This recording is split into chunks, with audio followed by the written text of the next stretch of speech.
Most of the financial models that students build or even early career professionals build, from the look of it, they look impressive, but most of them do not serve the purpose. So the reason is because people get too much focused on formulas, formatting, complexity, etc. I believe these are important, but honestly, these are secondary things.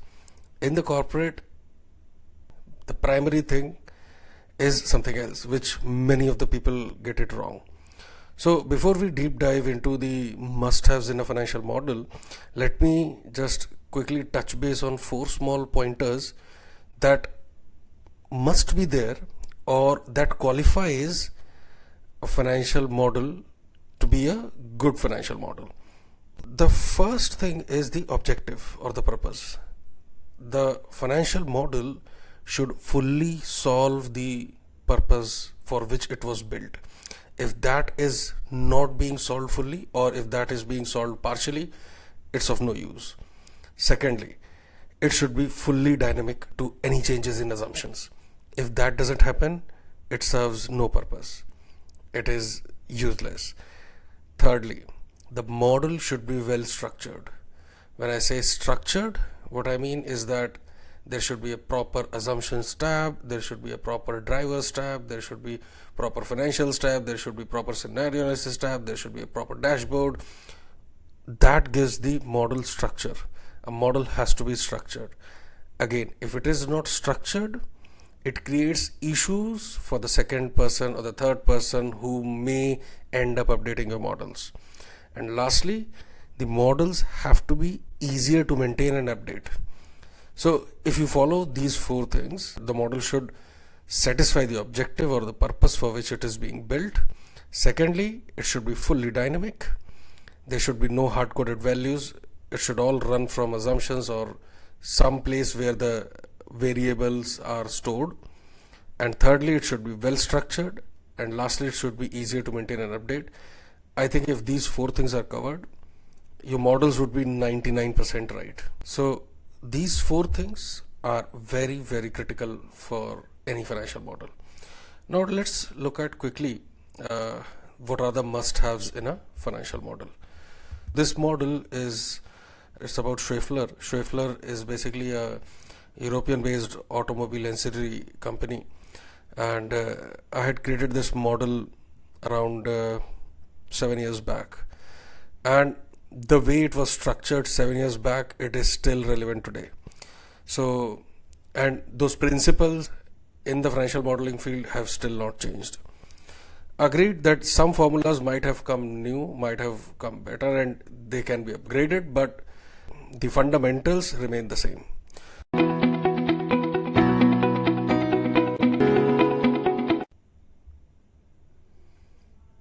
So the first sheet that needs to be there in your financial model must be an index sheet. Now, by index sheet, there are certain guidelines set, and if you look at this sheet, it explains you the guidelines clearly. So there is a table of contents which has all the different sheets that are available in this model, and each of those sheets are linked here. Okay. Further, they are also classified into different types so that people know where to go for which sheet. If they want to go and change a certain assumptions, they can directly click to the assumption sheet and go there. Okay. And if they want to change any specific assumptions related to, they can go to the debt schedule sheet and change those assumptions. Similarly, if someone wants to look at the valuation, they can go here. And if someone wants to look at the overall summary, they can look at here. And the second thing that it should cover is the color coding of sheets, because in the models that are there in the corporates, the models will not have 5-6 sheets.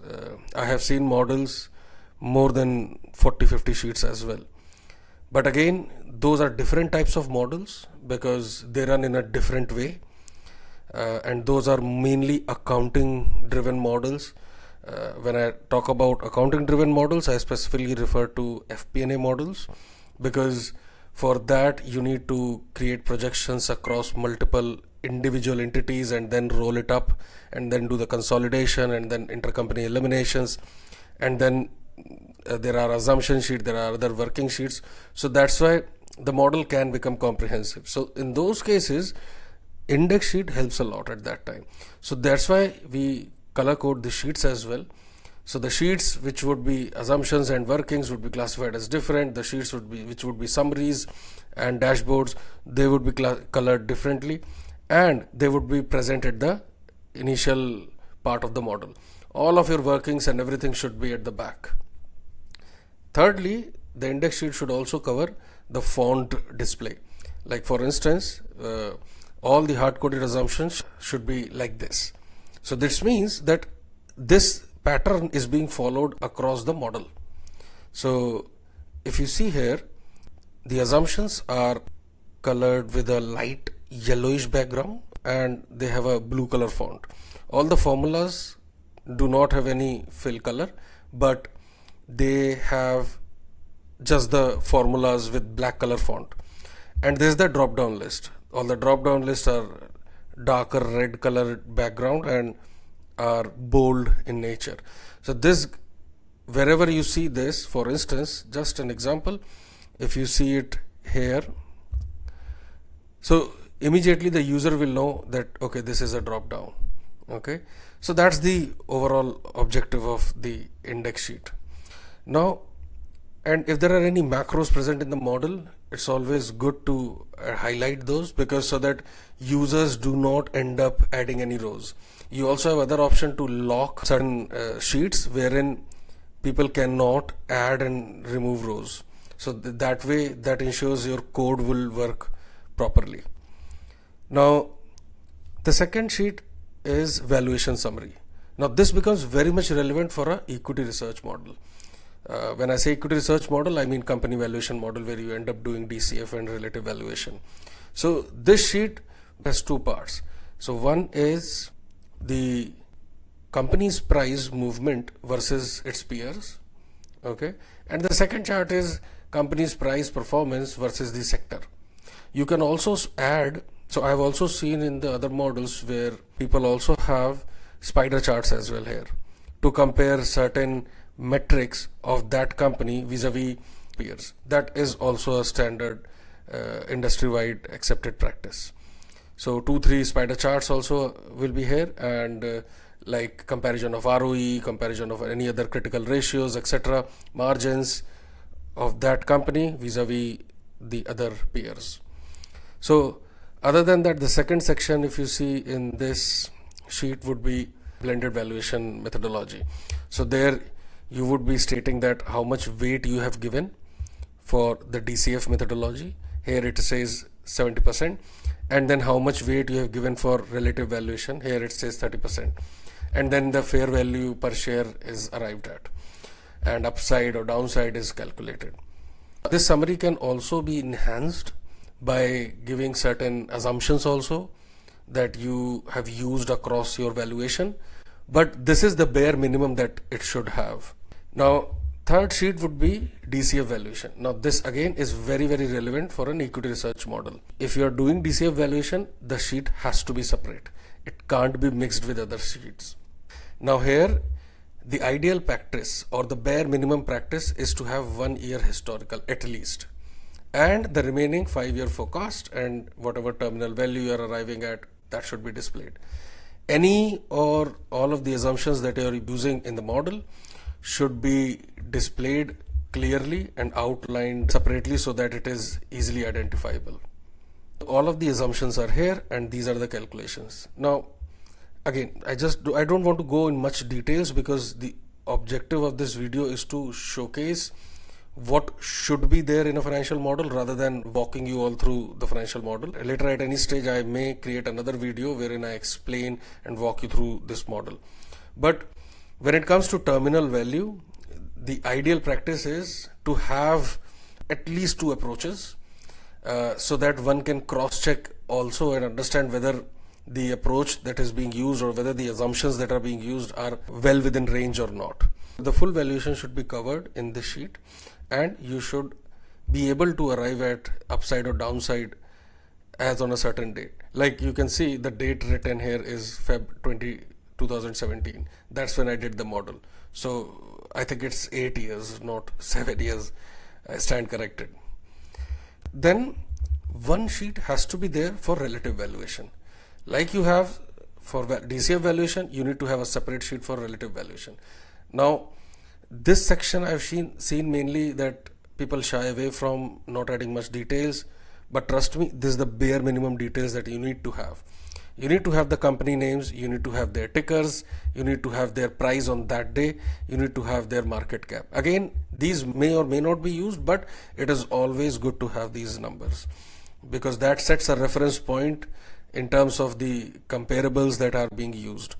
Now, if you look at enterprise value is also used, but only for the peers. Then we have calculated enterprise, these multiples, mainly EV to sales, EV to EBITDA, and price to earnings. So we have entered the historical data and tried to figure out how it is, okay, for other comps. And in terms of metrics, it's always also good to give at least EBITDA margins and revenue growth. If it's a manufacturing-led industry, then focus should be more on the gross margins. But usually EBITDA margins is what investors and mainly analysts look at. This much is bare minimum. You also need to have mean, median, and high and low just to look at it and understand if something is out of the place or something does not belong where it should be, because there could be certain outliers, right? For instance, if you see this one, Borg Warner, this is like at 83.6 times price to earnings. So there could be some outliers as well. So it's always better to have mean, median, and high and low, just to understand that you are not taking or you are not including any outliers. It's always better to understand why certain multiple was high and then take a judgment on that basis whether to include it in your analysis or not. And then for these multiples, we need to have these kind of tables where we showcase that how much implied EV to sales ratio are we taking and what is the sales for the company that is being evaluated, and then if there is any premium or discount that is being adjusted, and then we arrive at enterprise value and we do the similar calculations to arrive at equity value, which is to adjust for debt, cash, and any unfunded pension liabilities and minority interest. And that way you will be able to arrive at price per share. And you can also give certain weights within these multiples. But however, very common industry practice is that if a certain ratio is being used in that industry, a heavy weightage is given to that ratio. But it's always better to have this way because you can anyways give weight to any of these numbers as 0% and your model will still be fine. So index sheet, valuation summary for both the DCF and DCF and relative valuation to be separate sheets. This much should be there. Now ratio analysis, you can have it, but again, this is more like an appendix part. It's not a deal breaker kind of a sheet. If you have it, good. If you don't, it's fine. But you will still at the end of the day have to look at ratios and understand where the companies or how the company's trajectory has moved historically and what seems to be the way forward. But more of that information comes from the conference calls, so it's always better to have those handy as well. And this is a special feature which is like spark lines. Again, it was very widely used back in the past, but still few analysts still have that. So this immediately gives you a trend. It's like a chart which is in a cell, that's it. So if you see with this chart line, I can see that their COGS growth has been declining. The company has brought in cost efficiencies actually. And other than that, chart sheet, this is again completely optional, may or may not be there. If it's there, good to have. If it's not there, it's fine. But ratio analysis, same goes for ratio analysis as well. Now the most important stuff, assumptions, has to be there. It has to be there. If your model doesn't have assumptions, it's of no use. Trust me, I haven't seen a single financial model in the corporate career where it does not have assumptions. So this sheet is a must. Now, a best practice is always to have one last column where you showcase or where you provide your comments. So for instance, if you see, if certain assumption is being assumed in future years, there is a comment leading to this. So industrial revenues to remain at 35% of automotive revenues for these estimated years, and for the next years to be at 32%. So this gives the model user pure clarity as to why a certain number is assumed. So most of the analysts, junior analysts I would say, and freshers as well, do not have this column, remarks column. It's very, very important. So assumptions tab is important, and having a remarks column next to it just puts like a cherry on top. All of the assumptions are here. Okay, so this sheet is a must. Then drivers. Now this, what I'm going to talk about, is only specific to equity research models. Assumptions and the other assumptions sheet is relevant for all the types of models, but drivers sheet is kind of an optional when it comes to other types of models, mainly feasibility study models and mainly FP&A models. Tender pricing bid models will have somewhere drivers in that. Even equity research models also will have, because you would need a place where you are building some scenarios, forecasts, and some workings and calculations. But in FP&A models specifically, driver sheet is totally optional, because all of the drivers would be relevant to one of the entities. So FP&A models are structured in a very different way. FP&A models would be like, assume there are 10 companies, so there would be 10 different tabs for each company, and each company will have drivers, assumptions, everything onto that sheet itself, because it helps you in consolidation and eliminations. That's why the structure of FP&A models is entirely different from an equity research model or any valuation model. So driver sheet is essential for equity research models, because all of the calculations and everything will be here. Now top line build. This is a very, very important sheet. This has to be there in all of the major types of the models. Growth rate projection for revenue and move on. That doesn't work. I haven't seen any models in the corporates that do not have a full-fledged working for revenues. It has to be this way.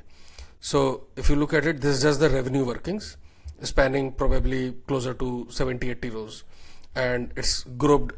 It can be either segmental, that's fine. Segmental growth rates can be taken, that's fine, because their judgment kicks in. But you can't take the growth rates at the top line level. Okay, and also growth rates will not be, it should not only be the growth rates. Okay, there has to be some underlying driver behind it that drives your forecast. So top line sheet is essential. Okay, debt schedule sheet is optional. It depends on the company that you are analyzing. So let's look at equity research models.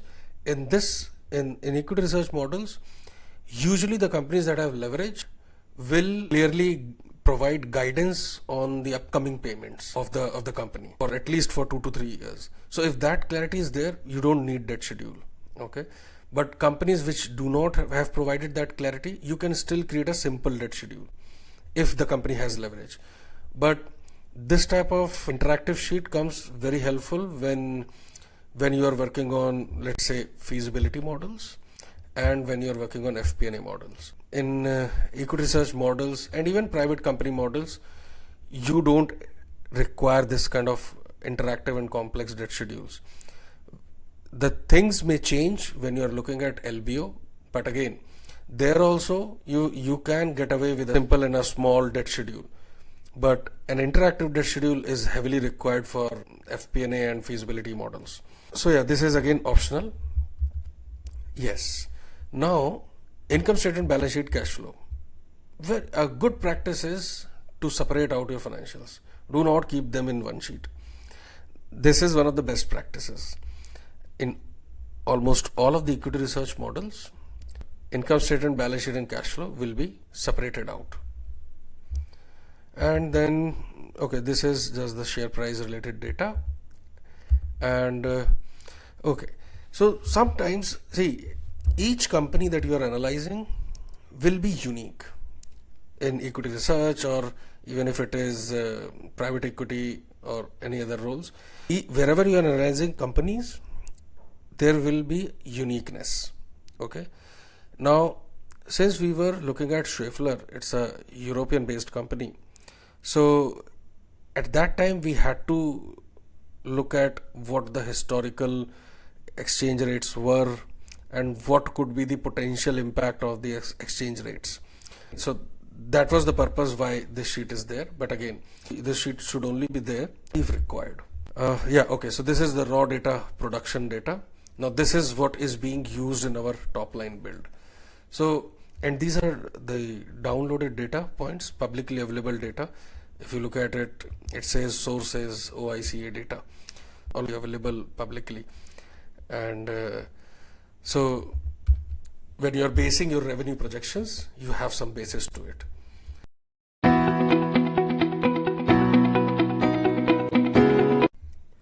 So now that the structure and the must-haves are clear for a financial model, let me just quickly illustrate a few common mistakes, and then I can just put in my closing thoughts. So a couple of common mistakes that I've seen across with the analyst making these mistakes. So hard coding certain values. That's a biggest mistake that you can make in the financial model. Why? Because your financial model should be built in such a way that adapts to the changes in the business model or is fully dynamic to any changes in the assumption.